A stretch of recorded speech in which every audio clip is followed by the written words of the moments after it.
Bienvenidas y bienvenidos a Introducción a las Parábolas. Esta es tal cual, una pequeña introducción eh, para posteriormente conversar un poco más a detalle de algunos conceptos que vamos a introducir y luego, ¿por qué no? Vamos a hablar de algunas parábolas, algunas que tengo preparadas y si ustedes quisieran alguna otra, podemos también agregarla a la lista. Pero bueno, vamos. Eh, Interesante, digamos, resulta para mí este, esta frase de Amy G. Levine que dice: hemos domesticado las historias provocativas de Jesús. Y creo que realmente esto es eh, así tal cual. Hoy en día leemos las parábolas y observamos, tal vez de manera superficial, el mensaje que tienen y pensamos que ya ese es como la sustancia o como el centro del mensaje, y resulta que tal cual las parábolas tienen la intención de desafiar y de provocar. Entonces estoy muy de acuerdo con Amy G. Levine y por eso coloqué la frase acá. ¿Okay? Entonces, antes de iniciar quería recomendarles algunos libros. Por supuesto, de Amy G. Levine, que de ahí es donde saqué esta cita, y un par más que tenemos en esta introducción. Luego de David Gowler tenemos de esta serie de What Are They Saying About.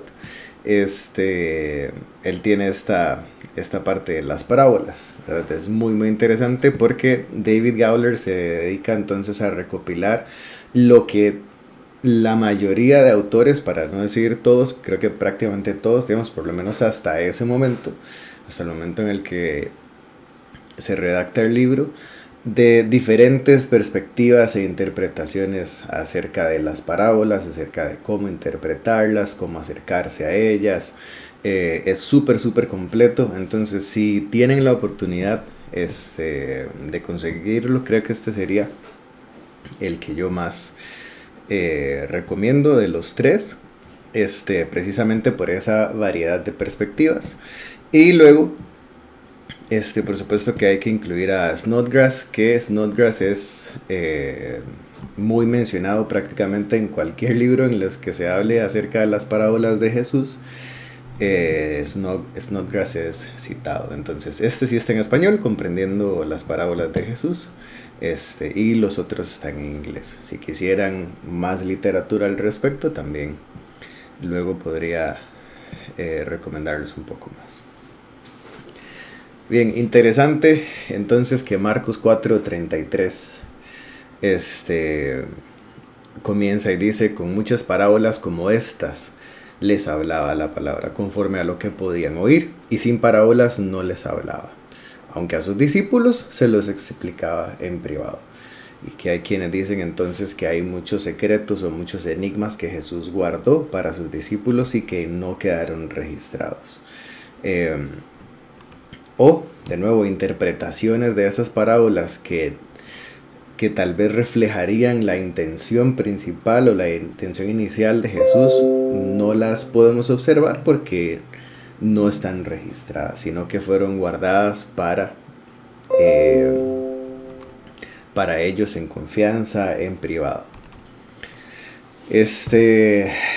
Pero bueno, precisamente, tal vez para entrar un poquito más en detalle de lo que es una parábola o de cómo funciona una parábola, muchas de las parábolas terminan siendo historias, ¿verdad? De hecho, hablando de las parábolas de Jesús, la mayoría de ellas son una historia, ¿verdad? O relatan, son prácticamente una narración. Hay otras que son más cortas. Cuando dice el reino de Dios es como, por ejemplo, tal vez no hay tanta narración como en la historia del buen samaritano, por ejemplo, que sí hay toda una narración, una contextualización geográfica y demás. Pero bueno, resulta que en un libro que se llama The Literary Mind de Mark Turner, en su introducción acerca de la mente literaria, ¿verdad? Y de cómo funciona la mente literaria para él, esa mente literaria, ¿verdad? O cómo funciona la mente cuando trabaja con literatura, se homologa, digamos, o es prácticamente igual a cómo funciona la mente en el diario vivir. Por ahí tal vez nosotros siempre escuchamos historias o escuchamos frases y somos muy rápidos para interpretar esas frases o esas historias. Llegamos a conclusiones muy rápido y demás, pero resulta ser, tal cual Turner sugiere, que a veces menospreciamos un poco ese proceso y resulta ser que la mente es muy poderosa y muy rápida y nosotros pensaríamos que entonces tal vez esos procesos de interpretación son sencillos o son fáciles o los damos por sentado. Para Turner esto es mucho más complejo e inclusive él va a decir que la mente nos puede engañar en algún sentido, ¿verdad? Haciéndonos entender que algo es fácil cuando realmente no lo es. O que el proceso por el que estamos llegando a ciertas conclusiones es porque es fácil, digamos, de detectar un significado o una interpretación, pero luego resulta ser que hay un montón de aspectos alrededor de nuestra mente que son los que nos llevan a interpretar ciertos eventos, ciertas historias de ciertas maneras.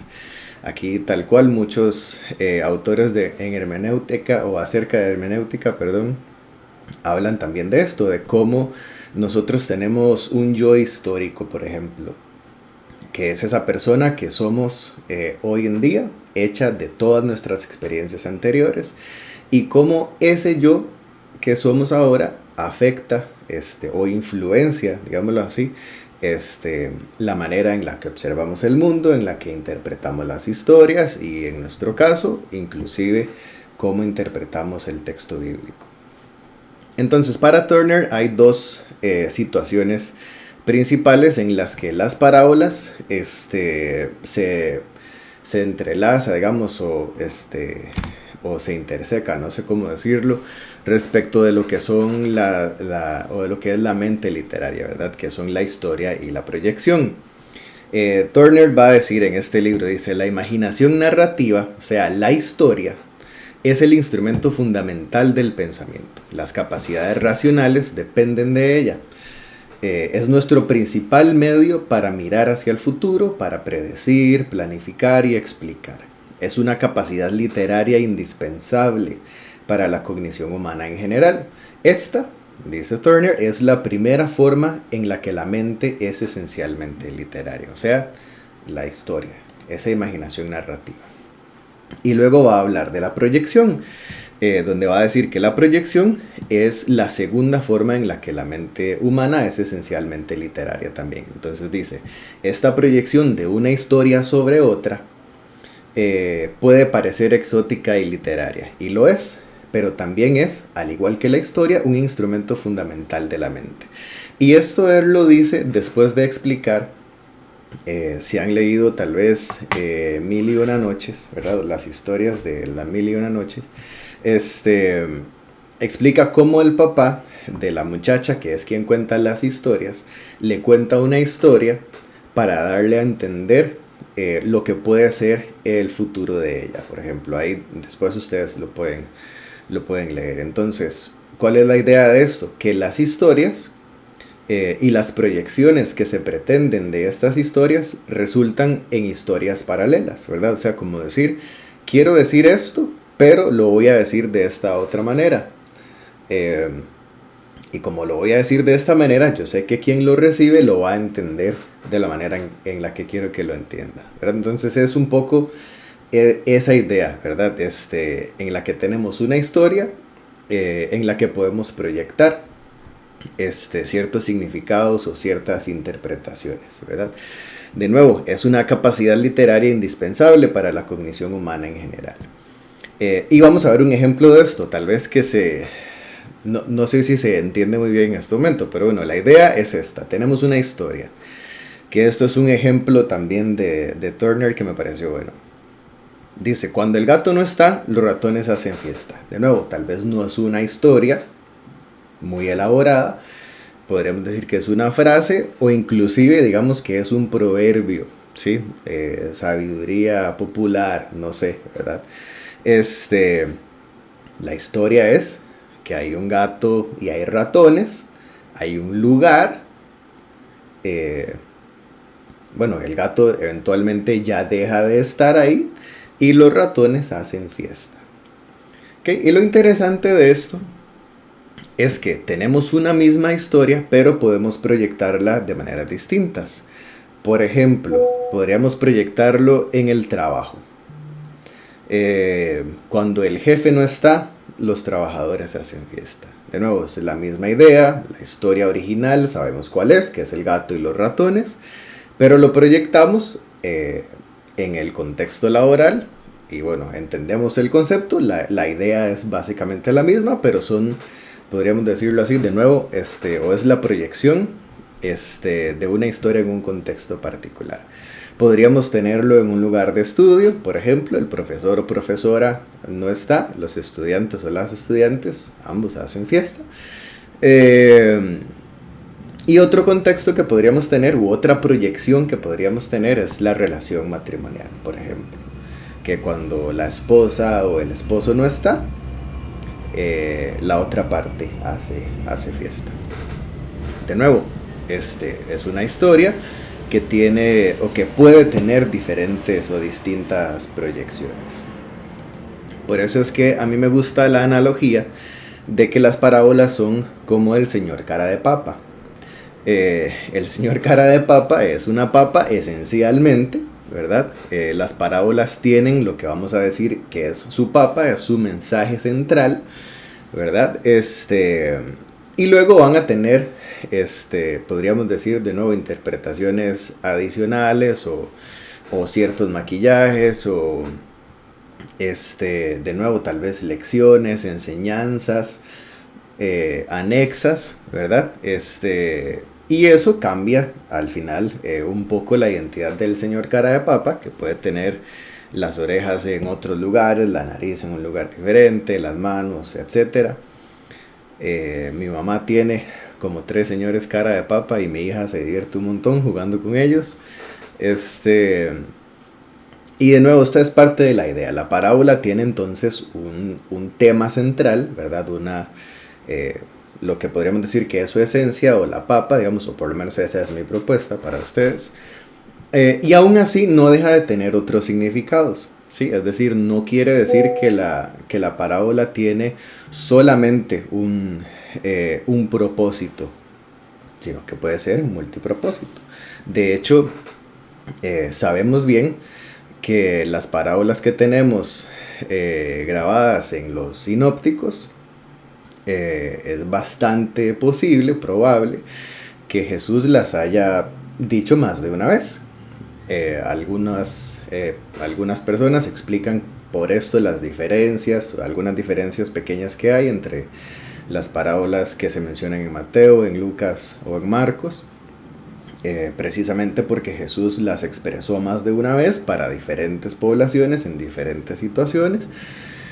Y tal vez Jesús quiso darle énfasis diferentes a ciertas partes, dependiendo de la audiencia que tenía, etc. Entonces, de nuevo, totalmente posible. Y al final, de nuevo, una historia, tal como hablamos de el gato no está, los ratones hacen fiesta, puede proyectarse de diferentes maneras en diferentes contextos. Yo creo que aquí lo que es necesario es esa transparencia, digamos, o tal vez honestidad respecto de cómo es que estamos proyectando esas historias y no tratarlas como si fuesen la única o última interpretación, ¿verdad?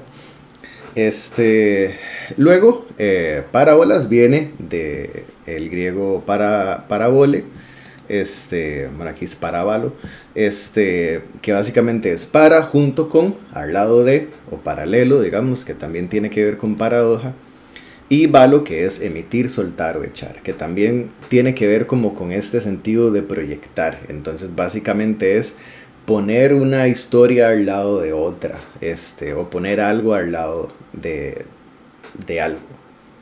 Que pueden ser historias, pueden ser otras cosas en nuestro contexto. Se parecería mucho a lo que sería un símil, ¿verdad? Luego pueden ser metáforas también, que de todo eso podemos hablar eventualmente, porque de nuevo es como decir una cosa para que se entienda el mensaje que quiero dar sin decirlo explícitamente. ¿Okay? Aunque algunas son bastante explícitas.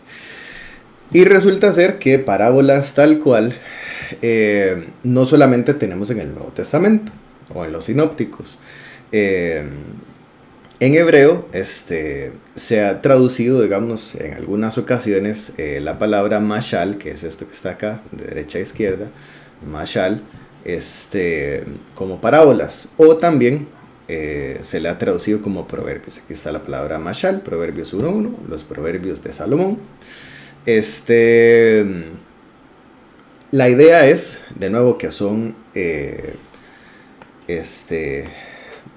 digamos, dichos, frases o historias que quieren dar un mensaje más profundo, y en muchos casos mensajes desafiantes o provocativos, que de hecho luego resulta extraño, por ejemplo, leer que Jesús dice en Mateo 13, 11 al 13, por ejemplo, porque a vosotros os es dado saber los misterios del reino de los cielos, pero a ellos no les es dado. Aquí está hablándole a sus discípulos. De nuevo, esto es análogo, digamos, cuando leímos en Marcos que Jesús solamente a su círculo más cerrado le revelaba realmente los misterios del reino. ¿Okay? Pero al que no tiene, aún lo que tiene le será quitado. Bueno, pues a cualquiera que tiene, perdón, se le dará y tendrá más. Por eso les hablo por parábolas, porque viendo no ven y oyendo no oyen ni entienden. Entonces, de nuevo, si hay un carácter enigmático en las parábolas, y lo había para esas audiencias, porque es que para nosotros ahora es tan fácil, ¿verdad? Leemos la parábola de los hijos perdidos o del hijo pródigo, como se le llama popularmente, y súper fácil. Creemos que la interpretación está ahí a la mano, pero resulta que tal cual estamos leyendo acá, uno de los objetivos de Jesús de utilizar parábolas es mantener el misterio. Entonces, tan fácil, o sea, si llegamos muy fácil a la conclusión, es muy probable que tal vez esa no sea la papa de la parábola, ¿verdad? Es posible que sea una oreja, que sea una nariz, una mano, un brazo, una pierna, pero podría ser que no estemos llegando a la papa. Y como dice Amy G. Levine también, si no hay desafío, no estamos escuchando bien. Porque para ella, por ejemplo, todas las parábolas tienen desafío. Y aquí están estos ejemplos de parábolas en el Antiguo Testamento, pero vamos a ver 2 Samuel 12, 1 al 7, que es tal vez la más conocida, creo yo, de todas estas, o de estas tres por lo menos. Jehová envió a Natán, dice versículo 1, ante David, y al llegar le dijo: había 2 hombres en una ciudad, uno rico y el otro pobre. El rico tenía numerosas ovejas y vacas, pero el pobre no tenía más que una sola corderita, que él había comprado y criado, y que había crecido con él, y con sus hijos juntamente, comiendo de su bocado, bebiendo de su vaso, y durmiendo en su seno igual que una hija. Impresionante. Un día llegó un viajero a visitar al hombre rico, y este no quiso tomar de sus ovejas y de sus vacas para dar de comer al caminante que había venido a visitarlo, sino que tomó la oveja de aquel hombre pobre y la preparó para quien había llegado de visita. Se encendió el furor de David violentamente contra aquel hombre y dijo a Natán: vive Jehová, que es digno de muerte el que tal hizo. Debe pagar 4 veces el valor de la cordera por haber hecho semejante cosa y no mostrar misericordia. Entonces dijo Natán a David: tú eres ese hombre. Así ha dicho Jehová, Dios de Israel. Yo te ungí como rey de Israel y te liberé de manos de Saúl. Te entregué la casa de tu señor y puse en tus brazos a sus mujeres. Además te di la casa de Israel y de Judá. Y como si esto fuera poco, te habría añadido mucho más. ¿Por qué? Pues has tenido en poco la palabra de Jehová y hecho lo malo delante de sus ojos. A Urías el Eteo lo mataste a espada y tomaste a su esposa como mujer. Sí, a él lo mataste con la espada de los hijos de Amón, por lo cual ahora no se apartará jamás de tu casa la espada, bueno, etcétera, etcétera. En este caso, Natán, que es el que provee la parábola, bueno, provee la interpretación también, ¿verdad? Bastante desafiante, ¿no? Y bueno, David que no se aplica el castigo a sí mismo. ¿De qué manera lo hace? ¿Verdad? Si ya Urías está muerto. Ok, entonces, y de nuevo, esta intención de enseñar cosas a través, iba a decir enseñar enseñanzas, pero de enseñar a través de historias o de parábolas, o de frases o de proverbios, esto tiene su rato, ¿verdad? O sea, no es una novedad de Jesús, no es que Jesús inventó el uso de historias para enseñar cosas, pero claro que sí fueron de sus principales herramientas, por lo menos según los sinópticos. Entonces, ¿qué es lo que pasa? Que nosotros no entendemos bien los desafíos que pudieron haber provocado esas parábolas. O tal vez de nuevo encontramos algunas interpretaciones y algunas enseñanzas, pero no hemos llegado a la papa, como de nuevo al desafío principal. Y yo creo que esto es por varias razones y sobre todo por ausencia de tal vez información acerca del contexto narrativo literario, que aquí en los sinópticos tiene mucho que ver desde dónde viene Jesús, hacia dónde va en la historia. Eso es diferente en cada uno de los tres.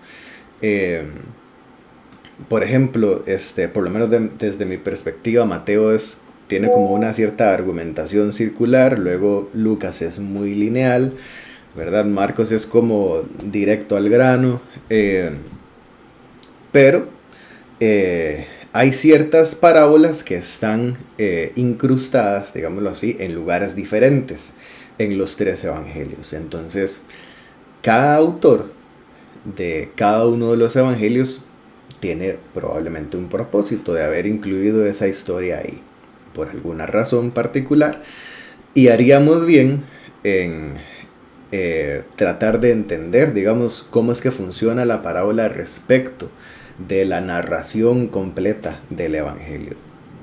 Por supuesto que tal vez un estudio respecto del Jesús histórico, por ejemplo, nos va a llevar más bien a todo lo contrario, o sea, a desligar las parábolas de esos contextos literarios y más bien tratar de descifrar qué fue lo que Jesús realmente, o el Jesús histórico realmente sí dijo, ¿verdad? Pero son acercamientos diferentes. El contexto histórico, que también tiene que ver con un tema sociocultural, lo que estaba sucediendo en aquel tiempo, ¿verdad? Y hay alguna terminología luego que es tal vez no tan fácil de entender. De nuevo, si hay ausencia de información o de conocimiento respecto de estos contextos. Y luego lo que yo llamo en este caso contexto cognitivo epistémico, que tiene que ver también, o para mí, con cómo la audiencia de Jesús y Jesús mismo veía al mundo en aquel tiempo.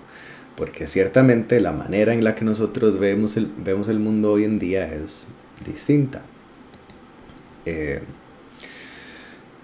Y bueno, entonces llegamos a Jesús, sus parábolas y los sinópticos. Y aquí es donde quiero tal vez tratar de concentrar esos contextos de los que hablamos anteriormente. Por ejemplo, en Lucas 15:11 Jesús comienza una parábola y dice, también dijo, un hombre tenía 2 hijos. ¿Ok? Y muchos de nosotros ya sabemos de cuál parábola se trata. Pero luego podríamos ir un poco más allá y pensar, ¿qué tal si me adentro un poco más en el contexto histórico, sociocultural, cognitivo, de nuevo? Eh, para un judío de aquel tiempo es bastante probable que cuando escuchen una historia, sobre todo de un maestro como Jesús, que inicia con la frase un hombre tenía dos hijos, pueda pensar en otros hombres que también tienen dos hijos en su historia, ¿sí? O por lo menos en otras enseñanzas que han recibido de antes. ¿Cuáles hombres han tenido dos hijos? Bueno, Adán, según Génesis, Caín y Abel, por lo menos de manera inicial. Eh, Luego tenemos a Abraham, que tuvo a Ismael e Isaac, ¿verdad? Luego Isaac, a Jacob y Esaú, ¿verdad? Y ahí probablemente se nos pueden ocurrir otros ejemplos de hombres que han tenido dos hijos. Entonces esto evoca cierta imagen, ¿verdad? En la audiencia que tiene Jesús en ese tiempo. Entonces aquí pensamos, bueno, en esas historias, la mayoría de las veces, ahora por lo menos de esas que mencioné, creo que todas, el hijo menor es quien termina heredando, digamos, la promesa, o es quien es como el hijo bueno, ¿verdad? Y el hijo mayor es el hijo malo. Entonces aquí la historia comienza, un hombre tenía dos hijos y resulta que el hijo menor es el que se pide la herencia, se va y desperdicia todo. ¿Okay? No pareciera ser ese hijo menor esperado. De un hombre tenía dos hijos, de que pienso, ¿verdad? En Abraham, Ismael e Isaac. Pero Isaac se iría, pediría su herencia y vendería todo. O lo haría Jacob, ¿verdad? ¿Qué tal Abel?